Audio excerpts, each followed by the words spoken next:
So in the White House today, there's a big meeting about drug trafficking from Mexico. I don't know why there's a big meeting, because the drug trafficking from Mexico has been going on for as long as I'm on this planet. Now, it has stepped up. It has stepped up because we Americans consume an enormous amount of narcotics. So every time that you buy an illegal drug, anybody, any American, you're helping the cartels. But drug people don't care. They want their drugs, right? So just imagine if Heineken was helping the drug cartels. Would you drink Heineken? I wouldn't.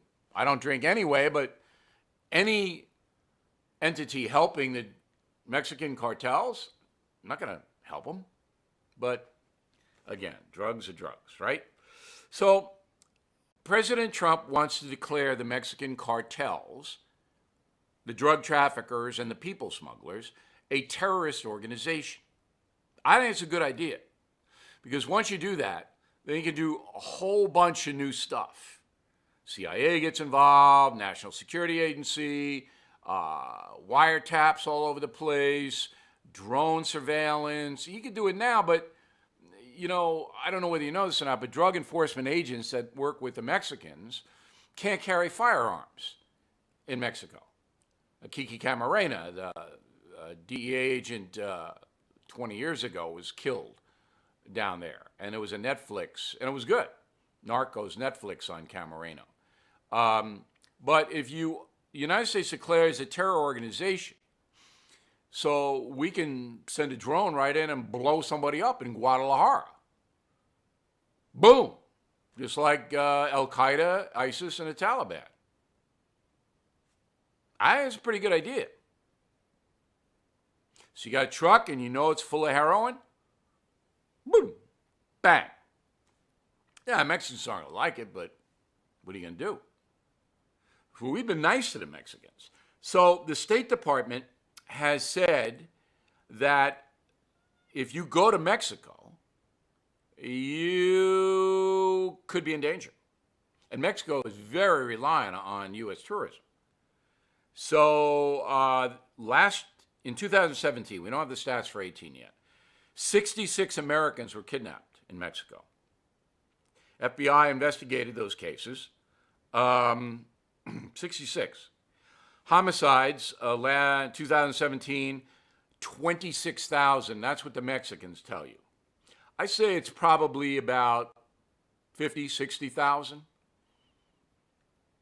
I mean, because they'll put a homicide down, they'll find a body in the street, and they'll say, suicide, natural causes. I think it's about 50, 60. That's a lot of people being murdered. Assault, vehicle robbery with violence, which means hijacking. So you're driving from San Diego down to Baja, and you better watch it. 63,000 cases of vehicle robbery with violence in Mexico. 66% of all Mexican women, 66%, said they've been the victims of violence. Mexico does not keep rape statistics. So it's a pretty tough place. Now, I was down there last spring. I had a good time. And there were a lot of American expats down there, and they it's a lot less expensive to live in Mexico. Weather's nice. If you like the heat. Tough place. So I'm not going to tell you what to do, but if you go to Mexico, don't go to Acapulco because the State Department has a no travel zone applied to Acapulco, Mexico.